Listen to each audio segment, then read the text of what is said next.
বাজে কাসর বাজে মাঠে নামে ঝড়, জনতার এই রায় শুনে কাঁপে পুরো ঘর। ঠান্ডা ঠান্ডা কুল কুল মায়ের গোবে তৃণমূল, খেলতে নেমে করলো ভুল, কোথায় যাবে। তো ব্যাপারটা এখানে দেখলেন, এত জনসংকট একসঙ্গে হওয়ার একটাই কারণ, তৃণমূল যে একটা পাগল সকল দল, তার প্রমাণ এখনই পাইলেন। যত বিজেপির কর্মী ছিল তাদের উপরে অনেক অত্যাচার হয়েছিল আমাদের সিধাই বিধানসভায়। আজকে তৃণমূল স্বৈরাচারী তৃণমূলের সেই হারমাতগুলো কোথায় আজকে? কারণ তৃণমূল দলটা ওদের বাপের সম্পদ মনে করেছিল, আর তার আজকে অপরূপ এই যে আমাদের সরকার আসার পর তারা কোথায় গেছে? এরা মনে করেছিল যে আমরা আছি, আমরাই থাকবো। বিগত 2018 সাল থেকে আমরা দীর্ঘদিন থেকে ভোগান্তি এই তৃণমূলের অত্যাচারিত হয়ে ঘর ছাড়া বাড়ি ছাড়া। আমাদের 2 নম্বর অঞ্চলের সব থেকে বড় উগ্রপন্থী হরিদাস, এই হরিদাস প্রত্যেকটা কাজে যুক্ত, প্রত্যেকটা লোকের সঙ্গে প্রত্যেকটা কেসে যুক্ত। এই হরিদাস সবসময়ের জন্য আমাদের সঙ্গে এতটাই অত্যাচার করত, এই হরিদাসের জন্য আজকে আমরা ঘর ছাড়া বাড়ি ছাড়া প্রত্যেকটা সময়, যদিও বাইরে থাকি তারপরে আবার যদি 6 মাস পরে 3 মাস পরে বাড়িতে আসি আবার মারপিট করে আমাদের ঘর ছাড়া করে দেয়।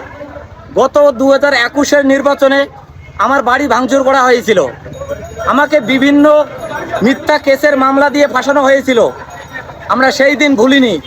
এমনকি জগদীশ বসু নিয়ে এত একটা মনের এত খারাপ প্রভাব ছিল।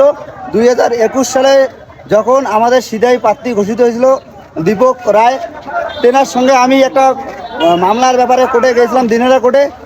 জগদীশ বসুর নেতৃত্বে কমল বসুনের দ্বারায় এবং উদয়ন ঘোষ সঙ্গে মিলিত হয়ে কোর্টের মধ্যে 40-50টা ছেলে ঢোকায়, কোর্টের মধ্যে একদম কাচারির ভিতরে আমাকে মারধর করে, প্রায় অন্তত 20 থেকে 25টা ছেলে, এবং আমাকে গলায় এখনও আমার দাগ আছে। আজকে 2026 হলো, আমার এখনও কুরলের দাগ আছে। আমাকে মারার এত প্ল্যান ছিল। দীপক রায় যে সিধের প্রার্থী ছিলেন 2021 সালে, তাকে পুরোপুরি মারার একটা ওদের প্ল্যানিং ছিল। না ছিল প্রশাসন, না ছিল সেখানে পুলিশ, যেখানে একটা কোর্টের মাধ্যমে সবসময় একটা পুলিশ প্রশাসন থাকে। আজ এরা কোথায় লুকিয়েছে আমরা এটাই দেখতে চাই।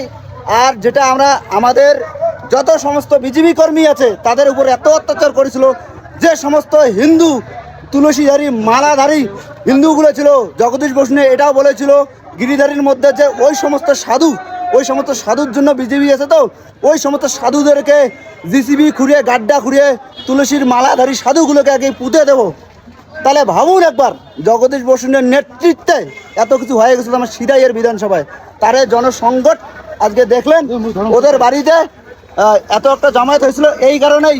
সুতরাং জগদীশ বাবু আপনি যেখানেই থাকুন না কেন, এবং তাদের চামচাগুলো হরিদাস, নরেন, বিপ্লব, বিল্লু, যেটা বিপ্লব, যিনি আজকে যদি ভিএস মোড়ে কোনো জায়গা জমি কেনা হয় সেখানে সে হাফতা তোলে। কথা জানিয়ে দেয়, এই হরিদাস 2026 সালে গীতা ধরিয়েছিল, আর এই হরিদাস বলেছিল জালি হিন্দুরা নাকি ভক্তরহাট বাজারে আমরা সেখানে ওই প্রার্থীর সঙ্গে যেখানে পথসভা করার জন্য গেছিল তার জন্য গোবর জল ছিটিয়েছিল। এই জালি হিন্দু কোথায়, কারা, আজকে প্রমাণ হচ্ছে। যারা এলাকা ছেড়ে পালিয়েছে, এই জালি হিন্দু কারা এখানে প্রমাণ হচ্ছে। আর সেই জালি হিন্দু আমরা চাই তাদেরকে, ভাই চলে আসো, আমরা তোমাদেরকে স্বাগত জানাচ্ছি, চলে আসো।